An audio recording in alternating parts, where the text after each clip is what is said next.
Welcome to Ladies Talking Leafs, episode 11. I'm Chris. And I'm Sil. And it's July. And we just want to thank, first of all, the healthcare workers and the frontline workers that are basically doing what they do and trying to help us all get through this whole COVID crisis. And yeah, I didn't think I'd be talking about hockey in July, really, but I actually thought I'd be sitting by a lake right now. And considering it's June 30th,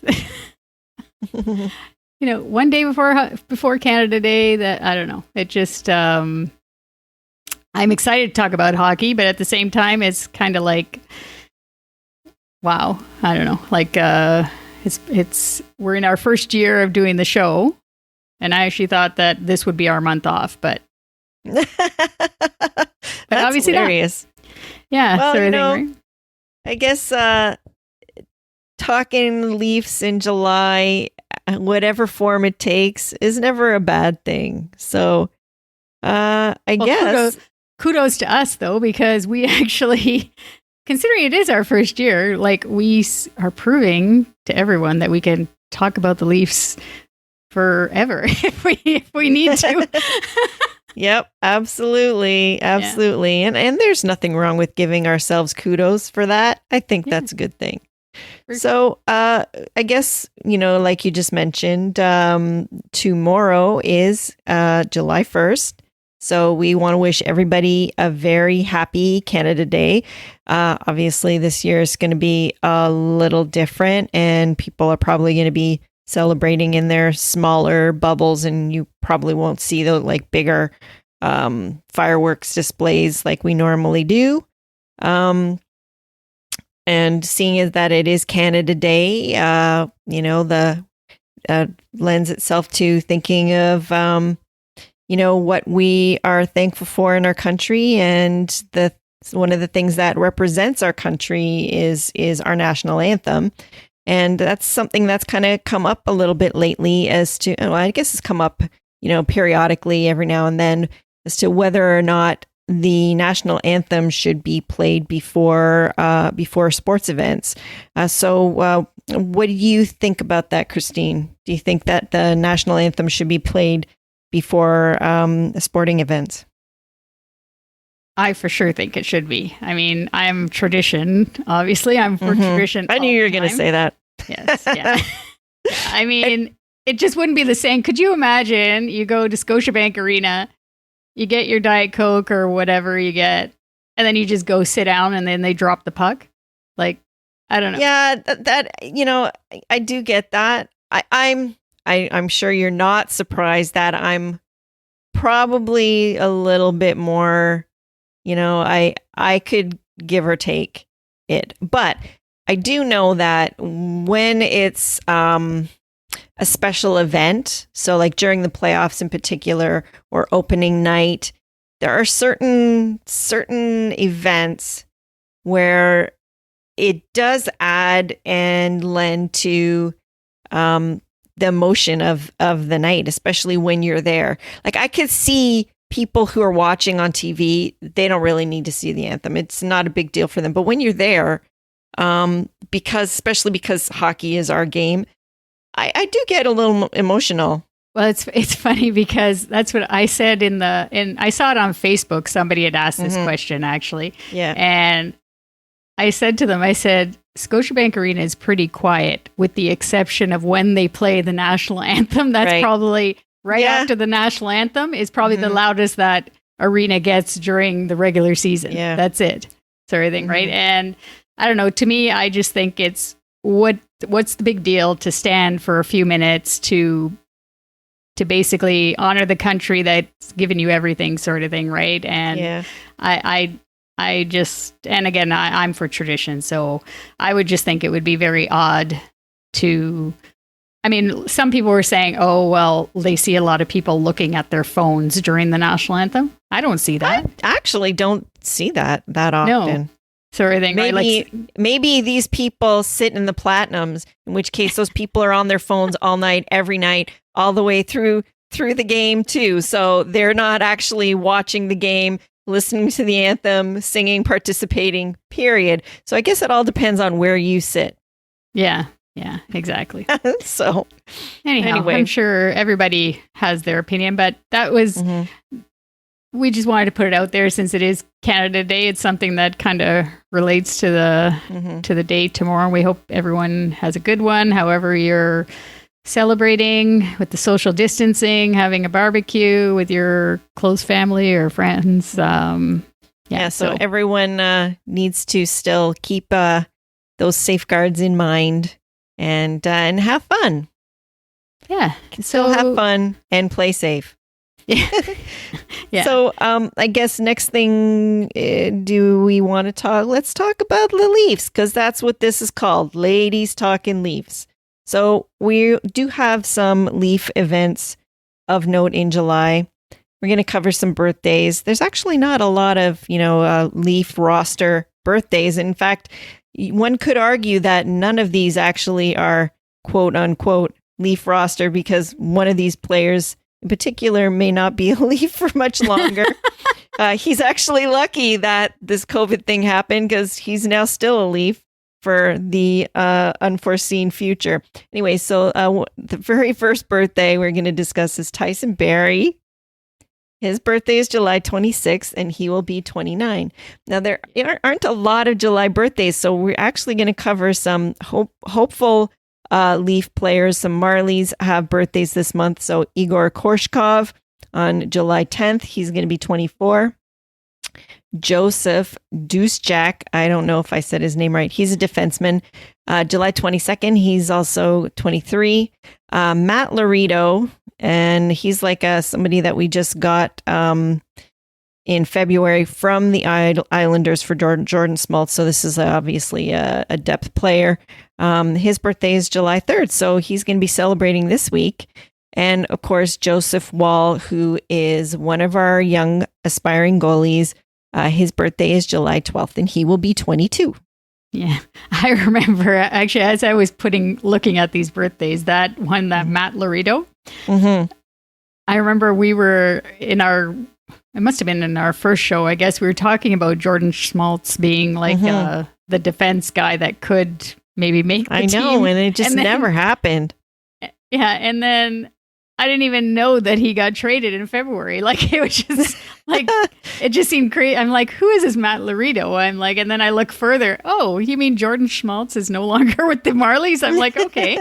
I'm like, yeah, that's definitely one of those, depth swaps and probably change of scenery swaps. Yeah, that kind of thing. And then Joseph Wall, I thought there's been a couple of articles actually on him because of our whole lack of depth with the goaltending position normally. So they talked about him quite a bit in The Athletic. There's been a couple of articles and just saying that he is actually expected to be on the taxi squad for this upcoming playoff / play-in rounds, I guess, because the teams are allowed up to 30 players on their rosters. So he's expected, and apparently for goalies, it's unlimited number of goalies that you can carry into this playoff. Well, I guess that's because they don't want any e-bug situation, and you can't be swapping around people. Like you can't just bring people in because they're in this bubble. You can't bring outside people into the bubble. That's basically what it boils down to. So that's why they need to have this max number of players and goaltenders. Yeah, and then he apparently had a rough season, Joseph Wall. Yeah. But the other young kid, these two goalies, we talked about them at the beginning of the season. They both of them are, Ian Scott is the other one. That's who I was trying to think of the name. But he got a hip injury. I think he had to actually have surgery. So he was out long term. So Joseph Wall was and that Kaskasuo were the two main goalies for the Marlies. But Wall had apparently had a bit of a rough season. But the management really likes him. Kaskasuo is a free agent too, I think, this year too. So who knows if he'll be back or not. Yeah, so a lot of questions. The management really seems to believe in this Joseph Wall kid with his work ethic and the mental side of the game. Apparently, he showed a lot of improvements. And he himself said too that that he's, I guess, what he saw in the game, how fast it was in comparison to what he's normally used to, and also just having the routine, basically, like to get into that routine, like he found it a little bit challenging. So yeah, I mean, he's going to be 22, so obviously that's very young for the goalie. So there's still lots of time for that. He proved himself a lot with the U.S. national team, so hopefully, eventually, he'll. You never know, he might be backing up Freddie one day, as long as we get Freddie signed. Yeah, well, that's another thing. I kind of feel like, you know, when you're young like this and you have a bad year that challenges you in this way, it basically that it's all about how you bounce back from this, and that's kind of what we're going to see. You know, if he's able to kind of learn from this and grow. I mean, it's never a straight trajectory to stardom, right? So, for sure. He's going to have to pay his dues, and some of that is going to be, you know, challenges and adversity, and we'll see how he comes through. Yeah. So next we're going to talk about the alumni birthday. So we're going to go from the current team to the past. Something that I like, anyways. I enjoy talking about the alumni players. First of all, I actually didn't write this down because obviously we have a list of players here and we can't cover everybody, obviously, in the alumni birthdays. There's lots of people, but we just took the ones that most people would, I guess, connect with or know the names. But we wish everyone a happy birthday. And one of them was, we'll say first, our former captain, Doug Gilmour, who it was June 26th? 25th? 25th. It was last week was his birthday. And I don't know if you saw, Sil made up this beautiful Instagram post, and you should really take the time to check it out because I thought it was great anyways. So have a look if you haven't already on Instagram. And even Dougie liked our post. So it must have been good. Yeah. That was a real highlight of the day. Yeah. But other notable alumni birthdays, George Armstrong, July the 6th. So it's coming up. He's going to be 90 years old. He's the longest serving captain in Maple Leaf history, 12 seasons. Still going. Good for him. And next, I'll say Leonard Red Kelly is July the 9th. He passed away at 91. Most people know him because he won 4 cups with the Red Wings in the 50s, and then he was traded to the Leafs and won another 4 cups in the 60s.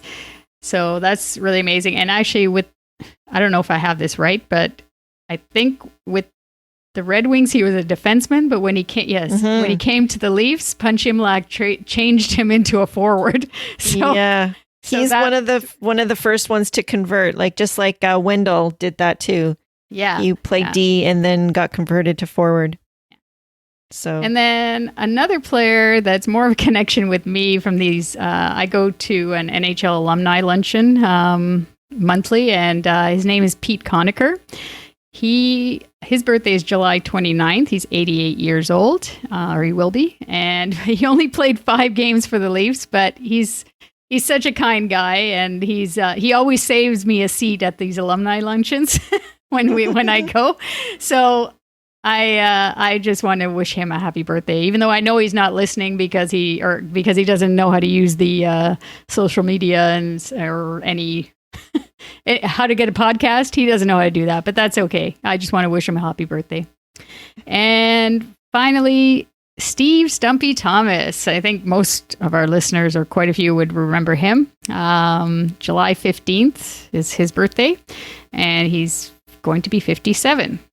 So he's one of those guys that was a Leaf on more than one occasion, and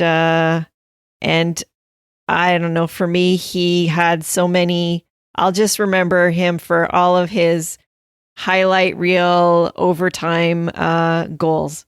It was like basically him and Matt's back and forth for who was going to be the guy with the most overtime winners. And he definitely was one of those guys that could be counted on to finish. Yeah, for sure. He was an exciting exciting player to watch. Yeah. Yes. So we're going to do our league update, however it is. Normally, this is the time of year where we would be talking about free agents, but this year is obviously going to be very different. So we are still looking at that return to play approval, and free agency now is pushed down the road and probably will be towards the end of October, possibly October 31st even.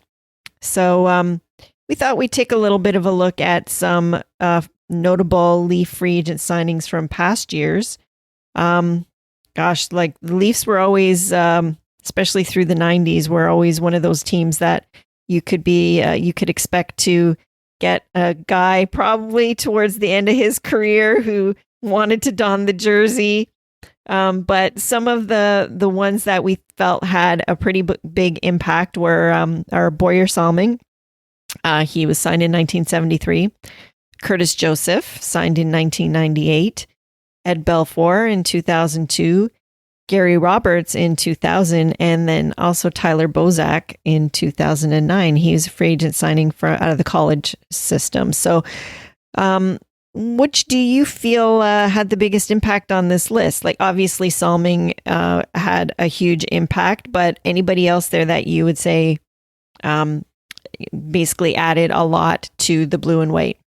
For me, it's Cujo, actually. Mm-hmm. You stole mine. Yeah, I wasn't sure. I wasn't sure if you'd choose the same one. Oh no. Yeah. Oh well. That's okay. No, I got a backup. Actually, it was difficult looking at this whole list for me. But anyway, go on. Yeah, no. Say why you think Cujo. Well, it was difficult. I mean, I was debating between him and Belfour, actually, both of them. But then. And Bozak. Gary Roberts, he had an impact, but it was just too short of a time, and it was closer. I don't know. I didn't actually have him in there. I immediately knocked him out. But did you? Sorry, that's who I was going to say. That's actually my pick. Oh, really? Anyways, going back to Cujo, I don't want to take away from Cujo. Go ahead. He had he spent 4 seasons with us, and I don't know. I stretched back my memory sort of thing because I remember when we got him, it was so weird because he was the goalie that was on St. Louis when we played him in the 93 playoffs on that magical run. And I don't know, but somehow when he came here, the connection just happened with him. Like we all loved him, and his stats were basically the same as Belfour, or close enough anyways. Mm-hmm. Belfour ended up having, before Freddie took the, I guess the most wins. Now Freddie holds the record for most wins by a goaltender for the Leafs. But I just think that, I don't know, we had more of a connection with Cujo than Belfour. Belfour, I always remember Belfour, even when he was playing here. I always remember him as a Blackhawk, and he used to swing that stick in front of the net. Like he used to kill people or players in front of the net when he was swinging the stick. I don't know. I just didn't have a connection, and he has different personality type too. You know, he's definitely one of those more aloof, quirky kind of goalies. Cujo, I agree with you. He seemed like the minute he put that jersey on, it felt like he was always here. Somehow he just felt like he should have always been a Leaf. And it's not a surprise that he's still involved with the team. He does represent the Leafs out in the community at times. And he came out to Milton, actually, when they opened the Hero Burger here, and my kids have his autograph. Oh, yeah? Yeah. And I guess, maybe because he's from Keswick and stuff like that. He also has a great story of how his career started. He started at quite a late age. So everything about him, it's kind of got that Leaf lore sort of intertwined. So Yeah, So that's why he would have been my pick. So why were you going with Roberts though? Or what were you? You know what? I really just kind of felt like he was where we had Mats as our captain. I think that having him in the room helped make Mats a better captain, actually. I think that he was a real leader in the room. I remember the playoffs where he was here. He just had like a big impact, and I don't know. I guess part of it is that I like the type of player he is. He has that intensity, and he's so smart, and yeah. So I did think that even though it was short, he did have an impact. And then, but one thing I do want to mention just about Tyler Bozak. I don't know if anybody out there saw, but the NHLPA is having some interviews with it's called Sports Reporter. It's with Jerry D, the Canadian actor. Oh yeah, cool. So anyways, I've seen Jerry D before, but as you know, I'm not too well, Sil knows I'm not too into TV and actors and stuff like that. Kyle Dubas's he was Kyle Dubas's golf partner. Yeah. For his golf tournament with TSN against James Duthie. Yeah. But yeah, so anyways, he's doing these interviews with the NHLPA, and they actually had Tyler Bozak, Naz Kadri, and cool. And JVR.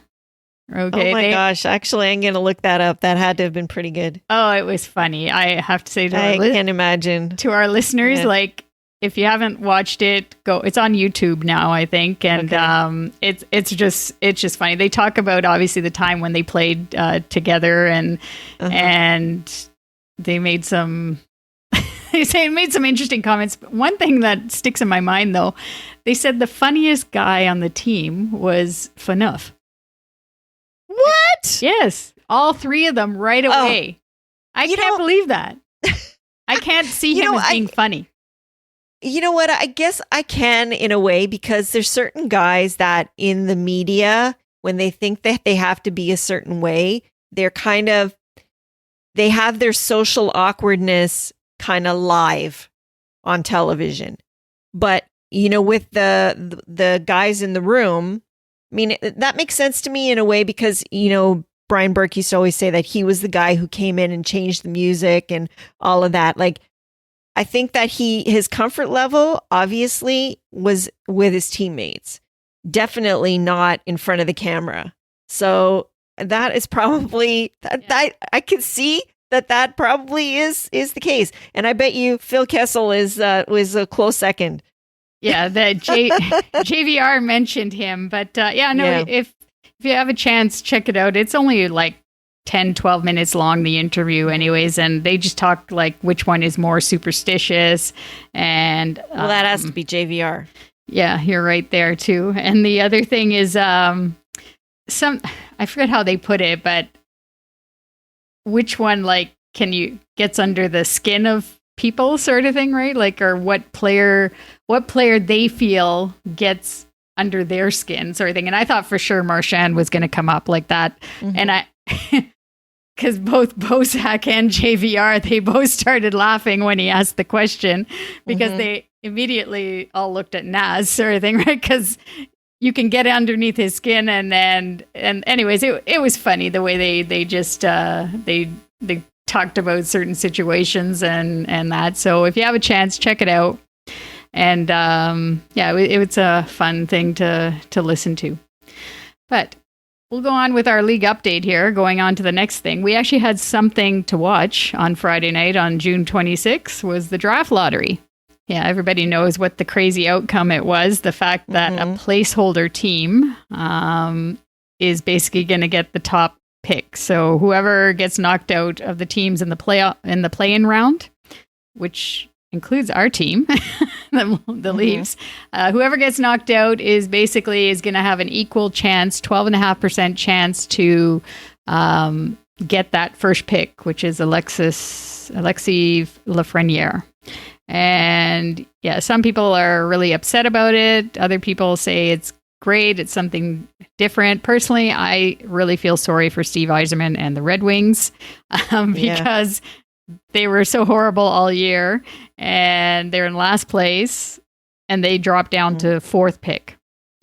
And I don't know. I feel bad for them. I don't care about the Senators, obviously. I don't think a lot of fans, Leaf fans do. But for the Red, I don't know. It's I just I kind of felt bad for Stevie Y there. Well, I do and I don't. Like I is it great to fall down that low? Not really, but they were so great. Like, this is the thing. Like, they're not that far removed from making the playoffs every year for like 25 years. So really, how sorry should we be for them in that regard? The other thing that they have in their back pocket is Steve Yzerman. And I'm sorry, like, he did a lot with Tampa with not necessarily very high draft picks. So I'm really not that worried about them. I think they will be fine.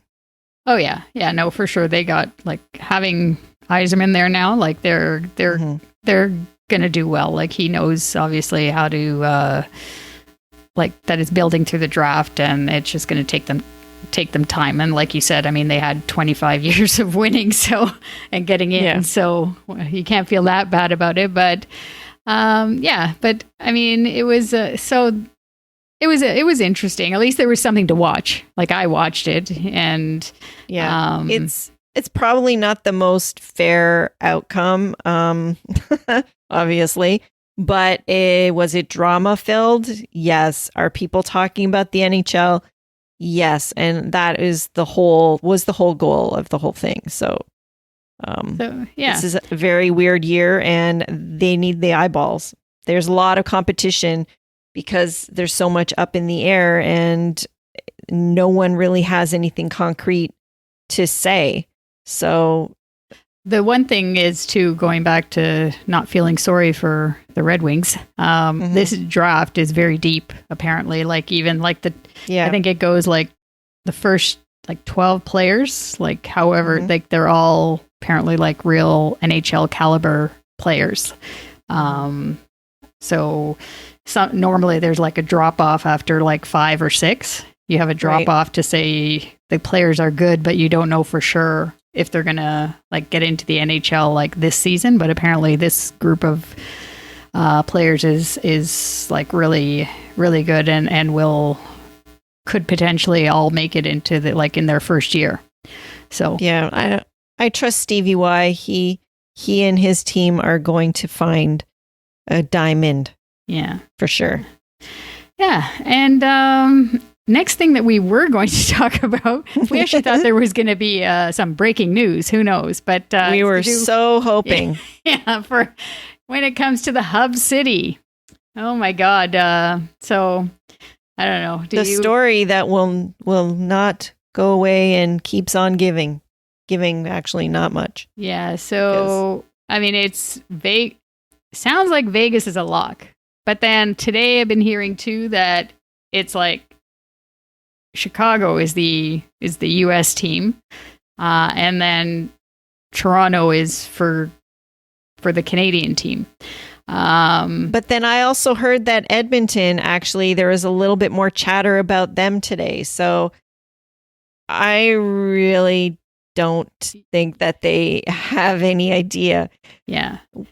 The other part of the coin is that apparently there's also quite a lot of talk amongst the players that a pretty big majority don't actually want to return to play. Yeah. They're concerned about, they don't have enough details. They have not been given enough details, speaking about the players here, about how they're going to be guaranteeing safety and how this is all supposed to kind of, work out. So a lot of players, no one's really speaking out because, as one person or one player supposedly said anonymously, is that, hockey's not like other sports. Everyone will show up, but a lot of them, I think, are kind of concerned and are not sure we really should be starting up again. So yeah. I mean, Freddie actually that's one positive. Before we get to the Leaf update, Freddie's back in town. He was on the media. That's good. Yeah, he was on a media availability today. And the players I also heard about that hesitation from the players. Most of them, like it was Carey Price, I heard. Artemi Panarin came out on Twitter and did a big thing, which was kind of shocking. Was partly because his was like a financial thing too, and it was like about the escrow and all of that. Yeah, and apparently a lot of people weren't very happy about him doing that. Taking a cue from MLB. Yeah, and then Stamkos, which I kind of understood Stamkos's, he did like a little emoji, like question kind of face, sort of, because it was last week. It was last week or the week before, I guess, the league. They had to shut their facility. Yeah, but they shut the facility because the increase in COVID numbers there. But the league itself had the other teams increase the number of players allowed to practice to 12. So he was kind of like, okay, you're increasing the number of players in the practice facility for everybody, but meanwhile we have this COVID issue sort of thing, and it just didn't add up. Like I could see why he had like the confused face on the on Twitter. So yeah, and I think the other thing with the players is they're trying to do and the owners, obviously, they're trying to do an extension to the CBA at the same time, to the collective bargaining agreement, and that's makes it even more complicated. That's probably where the whole Panarin thing came into play, is because they know that that's going on, and he didn't want probably, or a faction of players he's probably speaking for, didn't want those financial parameters to not be part of the speaking points in the media, because right now all we're talking about is this return to play, COVID, how they're gonna do these things safely, the hub cities, all of this stuff. But that normally, when they're negotiating something, those things would be out there, and that's probably where that comes from, is to make sure that that is out there, that it is a speaking point. So one thing I don't buy though from the players is the fact that they said that a lot of players are saying like they're not being informed, or they're not getting all the information. And and from what I understand from the media reports, the NHLPA, like basically when they have their calls for updates, every player of the 700 it's over 700 players in the league has can go the ability on to call, go on. Yeah. Right. So I mean, obviously there's political probably games behind the scenes that we don't know, but still you do have that option. If your player rep on the team is not describing something to you, like that you don't get, or you don't feel comfortable asking about, you have the option to go on the call and find out more about it, sort of thing, right? So I don't know, that part of it I don't see as a issue. But Freddie was saying today, like you're saying, like there's still, the way he described it, I was just reading an article on it. It's like going down to the 11th hour now, and there's still quite a few things that they're trying to, I guess, figure out, and then it has to go to a vote too with the players. Right. So when it comes, especially with the CBA, it has to go to a vote, and I'm hearing that it's like a 60-40 split too. How much of a majority do they have to have? Do you know that? Oh, that would be enough. Apparently, like the 60%. Oh, yeah, like that'll be enough to move forward with the return to play and whatever they agreed to in the extension. So the current CBA, just for our listeners, just to make sure that they're aware, goes through to September 2022. So it's another, I guess we'd have all of next season. Right. So this is what the current one goes to that right now. So they're trying to extend it.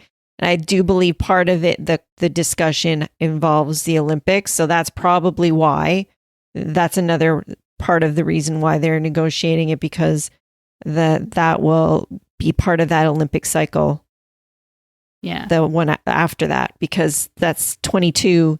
It will be in I think in the winter, right? Because everything's going to be pushed. Yeah, but I also heard with this that there's going to be no, in that CBA extension, that there's going to be, because of the economics, I guess, of the world, there's going to be no international hockey included in that CBA, like any terms for that. So, but who knows? I don't know. It's all up in the air. Hopefully they get this done soon, because it's, according to the NHL, like the dates that they've laid out, like July 10th is supposed to be the start of phase 3. And it may be moved ahead a little bit to the 13th, I heard. Yeah, it's kind of hard to believe that they'd actually be able to pull it all together that fast, but I don't know. We'll see. Because especially too, like there's, for example, we've got quite a few people, in our phase 2, but a lot of other teams don't. We're going to talk about that a little bit more, but yeah. So anyway, like let's talk a little bit about our team then and what's going on with them. So obviously the big news was broken by Steve Simmons about Austin Matthews apparently testing positive for COVID, which wouldn't be a real surprise because he was working out in Arizona and skating with players that weren't that were either part of the Coyotes, but also I think probably some university players as well. But obviously we all know that Arizona is a hotbed for COVID right now. That day that it broke, we actually happened to see him on a podcast.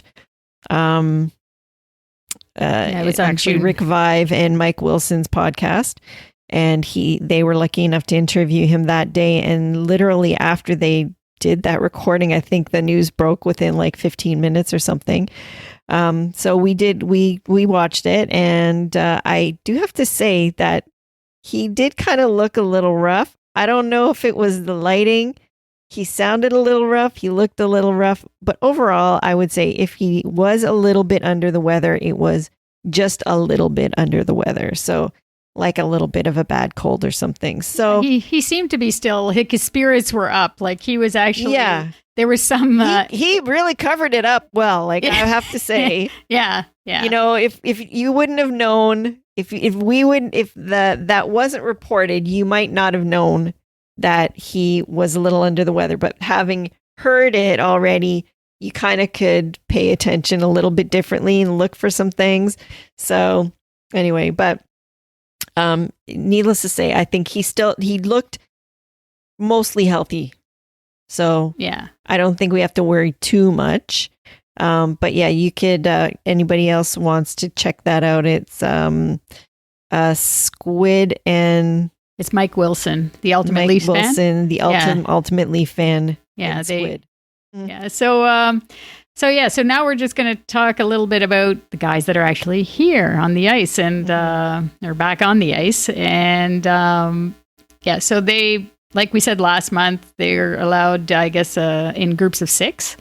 And as of June 22nd, that was when the NHL increased the number of players to be allowed in the facilities up to 12 players at one time, with the exception of Tampa, as we were talking about. And that's not mandatory. So they can go up to that number, but they don't have to be in those groups. So yeah. And actually it's interesting when you say it's not mandatory. I think Sheldon Keefe might be sending little messages to some players, because I heard on Mitch Marner's interview. So a lot of the key guys have had interviews with the media over Zoom or whatever, and Marner, he was the only one that actually mentioned that the coach had sent him some tape of Columbus, like of the Blue Jackets, and pointing out certain things. And I thought, should you actually be good?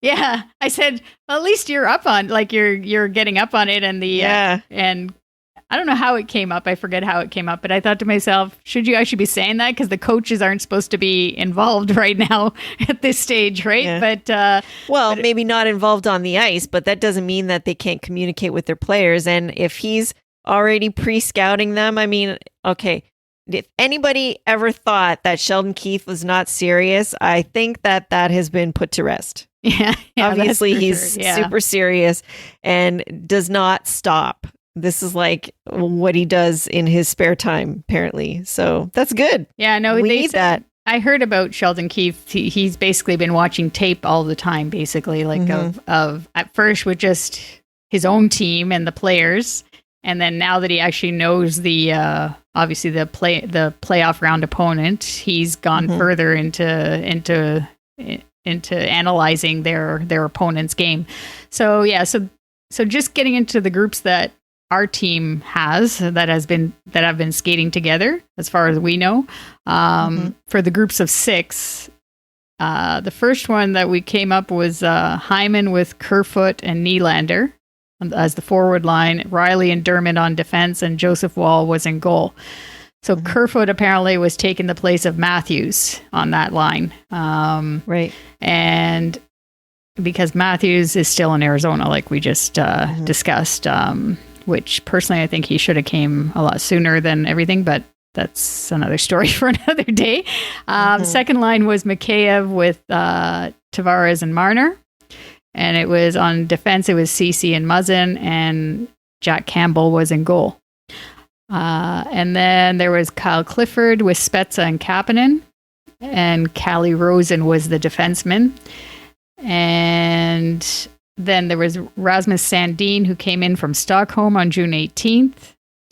Tyson Barrie was supposed to come in on June 22nd. And then Andersen was in California, but thankfully about a week or so ago, he came back. So he's here in town now. He's serving his quarantine time, I guess. I think this week will probably be his second half of his 14 days. And Matthews is still in Arizona. As to where of the other players that are normally, that I could think of anyways, that were missing from this list of players were Justin Hall, Engvall, and Frederick Gauthier. Nobody's really mentioned them, so I'm not really sure where they are. I mean, Justin Hall was doing some trivia games and stuff like that with the players on the Leafs app. I was watching a few of those before. I think he was in Minnesota, but I don't know.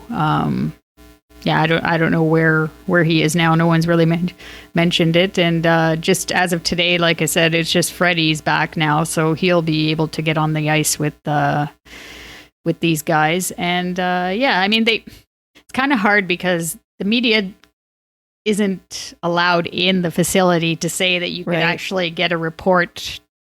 I mean, they all look like they were having fun just from the few clips. Obviously, that's what they do, right? This is their living. They love being on the ice. The two people that I thought that were most excited, or 3, I guess, were Hyman, Riley, and Tavares. Like on their interviews, I don't know, they were especially Riley, I guess, like he just seemed like ready to go. And I think it's because too, he missed basically so much time, and he came back was off. Yeah. And then everything stopped. Yeah. So he came back for one game. Yeah. Yeah. And so that's basically it from our side. I mean, from our team side, we're hopefully, like we said, on July 10th or 13th, as long as everything still progresses along and it moves on to phase 3, then we'll get more of an idea as to where these guys are at with their timing and conditioning, that sort of thing. Well, I would think that if their plans are to reopen in 2 weeks, that we should be anticipating everybody else returning this week, because they're going to have to basically do their 14 days. So, that's why it's still, I guess, a little bit up in the air as far as that all goes. But anyway, could take a little bit of a look ahead though at Columbus. Seeing as they're going to be our first round or our play-in round, I should say, matchup in our first pseudo playoff round. Really, this year they were missing like over half of their team. They had a lot of injuries during the regular season. They hardly have anybody in house right now for phase 2. only 9 players have been skating during this optional phase. So basically, we're going to look at what their regular season lineups normally are. So they have Nick Foligno with Pierre-Luc Dubois and Oliver Bjorkstrand. It's Bjorkstrand. I actually heard of that player. Even though he was injured. He's coming back from injury. Yeah. Second line, Nyquist, Boone Jenner, and Cam Atkinson also returning from injury. Third, Alexander Texier, Alexander Wenberg, and Emil Bernstrom. And fourth line, Liam Foodie, Riley Nash, and Eric Robinson. So we've still got Werenski and Jones for first D pair. Jones also returning. Seth Jones, that is, returning from injury. The second pair is Gavrikov and Savard. Third pair, Marcus Nudivara and Ryan Murray. And in goal, we've got 2 unproven guys. God, these names are really difficult. Jonas Corpusalo and Elvis Merzlikins. Yes, I think that's what it is. I'd never heard of him actually until I've heard of him, but I've been practicing his name a few times and I still can't get it right. Anyway, they still have a few outstanding injuries, just like we do. Josh Anderson is still out with his shoulder. Not sure on the status. And I don't know. Like, what are the players do you think that to funny, watch in this lineup? It's funny when you're going through that. I'm thinking to myself, they have no chance. Like, I'm like the only player that's because there's so many guys that are like unproven. Yeah. On this team, the only guys that I worry about are that Dubois, Pierre-Luc Dubois. I mean, he's an excellent player, and even that Cam Atkinson, for some reason, I remember us having trouble with him. He's actually really good. Yeah. But you know who I actually worry about is that Boone Jenner guy. For some reason, he's kind of a bit of a leaf killer. Like when we play him, he's usually contributing. So he's one of those guys that kind of is kind of got a little bit of an edge to him too. And and obviously getting Seth Jones back, that's another huge, that's going to be huge piece. Yeah. That's actually their first D pair is quite excellent. Yeah, it's legit. Is what it is. Definitely. Yeah. That's a good word. Legit. It's a legit first D pairing. Yeah. Mm-hmm. Yeah, that's definitely the case there. I mean, I don't know if there's any advantage at this point, to say if there's any advantage that we have, because a lot of our players, like quite a few of them, stayed here and they've been have been practicing together for the few weeks, right? As opposed to Columbus, who, I mean, few of their players were still recuperating from it being an injured reserve, and other players, I guess they just went to Europe or wherever they're from, sort of thing, and so they had only 9 players in this phase 2 skating. Right. So hard to say though, like not knowing what these other players that are not in house right now have been up to. Like, so that's the thing. It's like they're not here, so one could assume that they might not be as together, but we don't know what they've been doing on their own either, right? So who've they been working with, if being, not in North America, if they've had opportunity to do more things because Europe kind of opened a little bit earlier. So it's hard to say, you know. Yeah, the one big thing for that lineup, the one big positive is that they have John Tortorella as the coach. Yeah, that's what I was just thinking too, is that if we think Sheldon Keefe is serious, I'm pretty sure Torts is serious. Oh yeah, no, for sure. And then that Josh Andersen, I mean, he's even been mentioned in trade rumors for coming here, because he's the guy last year versus Tampa that basically drove them crazy. Apparently, he gets under the skin of everybody. So if he manages to come back from the shoulder injury, he could be a force basically for them. But I've also heard though with him that because he's in his contract year now, I don't know if he's going to be a free agent or restricted free agent. I'm not sure.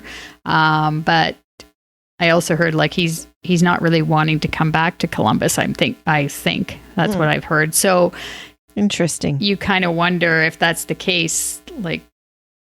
Who knows if he's going to want to come back anyways from the shoulder injury? Maybe he'll just stay out if he doesn't feel a part of the team, right? I don't know. Yeah, it could be kind of like what's sort of happening in the NBA. Like there's a lot of guys that are long-term injury that are just not gonna push it. Yeah. Yeah. Because it's also not the best case scenario either, because there is potential for injury. You're coming off of an unprecedented thing where it's all not routine, right? So it's a little bit scary, I guess, that way, because you don't know how prepared your body's really going to be, because you haven't been able to prepare it the way you normally do. Yeah. So yeah. And then there's obviously the whole COVID things, everything on top. Yeah. Of it all, right. Oh, yeah, that thing. Yeah, that thing. Yeah. But so we're looking forward to, I guess, coming up. Hopefully the NHL will be moving forward into phase 3 sometime in mid-July. Safely. Hopefully safely. And meaning that we'll have a lot more hockey related talk in our next episode. Coming up at the for August, and we actually have a little surprise in August. We're not going to say anything, but it's coming up to our 1-year anniversary, so we'll have a little surprise for you. So make sure you listen. Tuned. Yes, and listen to our August episode for sure, because there will be something special for you. Yeah, and so we're giving you advantage because you're listening to the July episode, that you're actually listening and getting the heads up on it.